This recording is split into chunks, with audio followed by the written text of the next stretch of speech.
तब भी कैसे जीत गया बीजेपी वाला? हम बोले थे आपको, हमने आकर कहा था, यह हमारे अजिन्नात आपके पास आकर कहा था आपको, तो मालूम हुआ आपके वोट से बीजेपी नहीं जीत रही है। आपके वोट से बीजेपी नहीं जीत रही है। अखिलेश यादव का वोटर नरेंद्र मोदी का चेला बनकर गोद में बैठकर चाय पी रहा है। अपने वोट की अहमियत कब होगी? आपके वोट की अब उत्तर प्रदेश में अहमियत नहीं है। अगर उत्तर प्रदेश में कन्नौज में आपकी वोट की अहमियत होती तो ताहिर हुसैन को अखिलेश घर में नहीं बिठाता। ये बात सच है या झूठ है? बोलो। ताहिर हुसैन की अगर अहमियत होती तो ताहिर हुसैन इलेक्शन लड़ता, मगर अखिलेश के पास न ताहिर की वोट की अहमियत है न आपके वोट की अहमियत है। ओवैसी कह रहा है कि जब ओवैसी और कुशवाहा एक जगह खड़े हो गए तो आपको अपने वोट की अहमियत जताने का मौका मिल रहा है। कैसे मिल रहा है? सपा को हराओ, बीजेपी को हराओ और यहां से डॉक्टर सुनील दिवाकर को कामयाब करो। यहां से आप ओवैसी और कुशवाहा की जोड़ी के हाथ को मजबूत करो। उत्तर प्रदेश में सामाजिक न्याय का इनकलाब हम बर्पा करेंगे। मैं पूछना चाह रहा हूं, जो लोग कहते हैं कि ओवैसी अब भड़काऊ भाषण से ध्रुवीकरण की राजनीति करता है, कहते हैं ना, ये ध्रुवीकरण करता है। अब हम उनसे पूछना चाह रहे, बताओ क्या उत्तर प्रदेश में बात सच नहीं है कि 5 साल बाबा को मौका मिला, 5 साल अखिलेश को मिला, कई मर्तबा बहन मायावती को मिला, मुलायम सिंह यादव को मिला, मगर बताओ उत्तर प्रदेश में मुस्लिम अल्पसंख्यक समाज की हमने एक बाज़ाब्ता माहिरीन एक्सपर्ट्स को बिठाकर एक स्टडी करवाई जिसमें ये बात मालूम हुई। क्या मालूम हुई? पूछो समाजवादी बीजेपी वालों से कि उत्तर प्रदेश में सबसे गरीब अगर कोई है अल्पसंख्यक समाज का मुसलमान है। सबसे ज्यादा बेरोजगार अगर कोई है तो अल्पसंख्यक समाज का मुसलमान है। सबसे कम 2 एकड़ जमीन किसी के पास है तो अल्पसंख्यक समाज का मुसलमान है। सबसे ज्यादा बच्चियां और बच्चे स्कूल के बाहर हैं तो मुसलमान समाज के। सबसे कम कोई ग्रेजुएट है तो मुसलमान सिर्फ 3% है। उसके बावजूद भी समाजवादी समाजवाद की बात करती है, बीजेपी सबका साथ सबका विकास की बात करती है। अरे बताओ, जब हमारे बच्चों को स्कूल नहीं है, हमारे बेटों को ग्रेजुएशन का मौका नहीं है, गरीबी में ज्यादा, बेरोजगारी में ज्यादा, तो कौन से समाजवाद और सबका साथ सबका विकास की बात बीजेपी और सपा करती है? मैं थालियां मारने के लिए नहीं कह रहा हूं, सोचने के लिए कह रहा हूं, ताकि जब आप इस जनसभा से उठकर जाएं तो इस दीवाने की बात का थोड़ा सोचो, फिक्र करो, अपने दिलों पर जोर डालो। याद रखो, भारत की राजनीति में गरीबों को, मजलूमों को, पिछड़ों को भीख मांगने से हक नहीं मिलता, लड़ने से मिलता है। और ओवैसी लड़ने के लिए तुम्हारे दरमियान में खड़ा है। क्या तुम मेरा साथ दोगे? क्या आप अपना साथ दोगे? ये आपकी लड़ाई है, मेरी लड़ाई नहीं है। मैं अपनी जिंदगी की फिक्र नहीं करता हूं, मेरी जिंदगी की कोई अहमियत नहीं है उत्तर प्रदेश के गरीब, कमजोर और मजलूमों के सामने। जालिमों ने गोलियां चलाई और यह समझा कि ओवैसी मर जाएगा, मगर जालिमों तुम फिर से चलाओ जब तक मेरा अल्लाह नहीं चाहेगा, जब तक जमीन और आसमान का बनाने वाला नहीं चाहेगा। तुम्हारी हजारों लाखों गोलियां मुझे छीन नहीं सकेगी। जिस दिन अल्लाह चाहेगा उस दिन दुनिया से सब जाएंगे, कोई नहीं बैठेगा यहां पर। मुख्यमंत्री, प्रधानमंत्री, ओवैसी सब जाएंगे, मगर जालिम ये समझा कि 4 राउंड गोली चलाने से आवाज खत्म हो जाएगी। हां, अगर ओवैसी मर भी जाता मगर तुम जिंदा रहते और तुमको मेरा पैगाम पूरे उत्तर प्रदेश में लेकर जाना पड़ेगा। क्या आप लेकर जाएंगे? क्या आप लड़ेंगे अपने हक के लिए? क्या आप मजलिस और भागीदारी परिवर्तन मोर्चा का साथ देंगे? मेरे अजीज दोस्तों और बुजुर्गों, 2 आखिरी बात अभी आपने देखा कि हमको मीडिया ने बताया कि योगी सरकार के एक मंत्री ने हम पर गोली चलाने वालों के परिवार के पास जाकर उन्होंने एक बयान दिया कि ओवैसी पर जिन लोगों ने गोली चलाई उसकी तहकीकात होनी चाहिए। बाबा मित्रों, जरा ये तो बताइए, आपका मंत्री उनके परिवार के पास गया?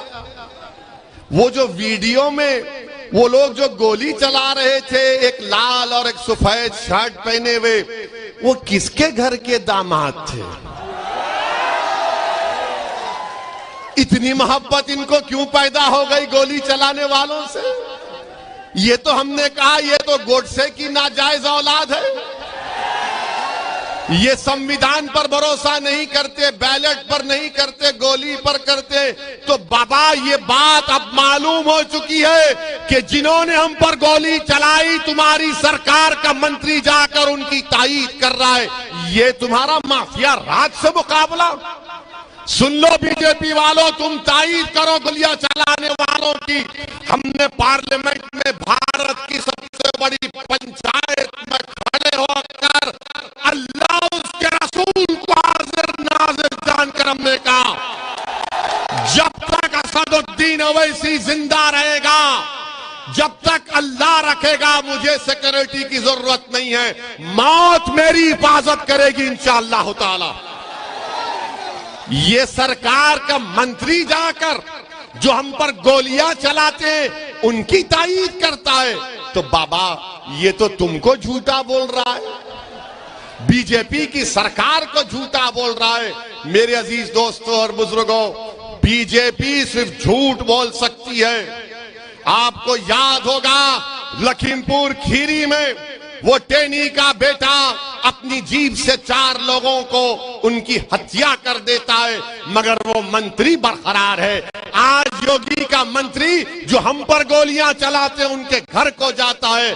तो मालूम हुआ कि ध्रुवीकरण और तुष्टीकरण की राजनीति अगर कोई शुरू से करती आई है और करती रहेगी तो उसका नाम नरेंद्र मोदी और योगी आदित्यनाथ है। और उसके बाद हमसे कहते हैं कि तुम्हारी जान को खतरा है। अरे मेरे बाल को भी खतरा नहीं है, कुछ नहीं होगा इंशाअल्लाह ताला। अल्लाह अपने नबी मोहम्मद मुस्तफा सल्लल्लाहु अलैहि वसल्लम के सदक़े में अल्लाह ने हमेशा हमको कामयाब किया, आज भी कामयाब करेगा।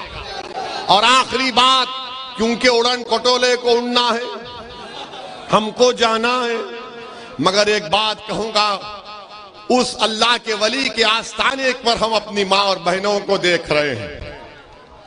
मैं उन माँ और बहनों से बड़ी अदब के साथ कहना चाहूंगा कि जब आप 20 तारीख को जाएंगे मतदान करने के लिए, अगर आप हिजाब और निकाब पहनती हैं तो फख्र के साथ पहनकर जाइए,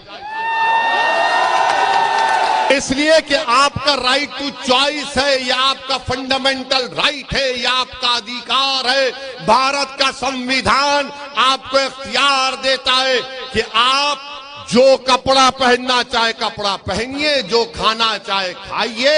ये कौन कहता है? सुप्रीम कोर्ट का जजमेंट पुट्टू स्वामी कहता है। और सुन लो, जो ये समझ रहे हैं कि सर पर टोपी पहनने से और सर पर हिजाब या निकाब पहनने से हमारे दिमागे, हमारी अकल पर पर्दा पड़ जाता है, नहीं दीवानों, तुम्हारी अकल पर पर्दा पड़ गया, हम तो आगे आना चाहते हैं। और इसीलिए जब मैंने कहा कि मेरी ख्वाहिश और मेरा ख्वाब यह है कि शायद मेरी जिंदगी में मेरी ये ख्वाहिश पूरी ना हो, मगर जो मासूम बच्ची मेरी बेटी मेरी आवाज को सुन रही है, मैं उससे कहूंगा कि तुम्हें देश का प्रधानमंत्री बनेगे इंशाअल्लाह ताला हिजाब पहनकर। तुम बनोगे तो इंशाअल्लाह ताला तुम आगे जाओगे। अरे आप इनको पढ़ने से रोक रहे और भारत के प्रधानमंत्री बोलते हैं कि पहले और दूसरे फेज के चुनाव में हमको मुस्लिम महिलाओं का वोट मिला। देश के प्रधानमंत्री जो बच्ची पढ़ना चाहती है, कॉलेज जाकर ताकतवर बनना चाहती है, अपना हक हासिल करना चाहती चाहती है, भारत देश को सुपर पावर बनाना चाहती है। आपकी सरकार उनको रोक रही है, उनको दबा रही है। इसका जवाब भी आपको मिलेगा। मगर प्रधानमंत्री लंबी लंबी छोड़ते हैं, आदत है उनकी। मेरे अजीज दोस्तों और बुजुर्गों, मेरी इज्जतदार माँ और बहनों, आप 20 तारीख के दिन बिला खौफ और बिला झिझक पूरे इत्मीनान और एतमाद के साथ भागीदारी परिवर्तन मोर्चा का साथ कीजिए। मजलिस-ए-इत्तेहादुल मुस्लिमीन के उम्मीदवार डॉक्टर सुनील दिवाकर को पतंग के निशान पर बटन दबाकर कामयाब करिए। क्या 20 तारीख को कन्नौज की फिजाओं में और आसमानों में क्या नजर आएगा? क्या नजर आएगा? हर जगह पर पतंग होगी, आसमानों पर पतंग होगी, आसमानों पर पतंग होगी। और आप हमारे लिए भी दुआ करिए कि अल्लाह हमको जब तक जिंदा रखे, अल्लाह हमको एक बहादुर के तौर पर जिंदा रखे। अल्लाह हमको कभी मौत का डर हमारे दिलो दिमाग में, हमारी नस्लों में पैदा ना हो। बल्कि मैं तो सलाम करता हूं आपको कि आप ही की दुआएं थी, हमारी माँ और बहनों की दुआएं थी, अहले दिल की दुआएं थी कि अल्लाह ने हम पर करम किया। पहली मर्तबा आया हूं, आखिरी मर्तबा नहीं आऊंगा, बार बार आता रहूंगा। क्या आप अपने घर में मुझे बिठाकर जगा देंगे? क्या आप मुझे अपने घर में बिठाकर आप मुझे अपने बेटे के तौर पर, अपने भाई के तौर पर मुझसे मोहब्बत करेंगे? मैं उत्तर प्रदेश को आया हूं तो तुम्हारे दिल में जगह पाने के लिए, और कोई मेरा मकसद नहीं है। और अल्लाह मेरी इस नीयत को जानता है। अल्लाह आपको सलामत रखे। बहुत बहुत शुक्रिया। 20 तारीख को मेरे भाई डॉक्टर सुनील को कामयाब करिए और एक अपनी हिस्सेदारी की लड़ाई में हिस्सा अदा करिए। अस्सलाम वालेकुम व रहमतुल्लाह।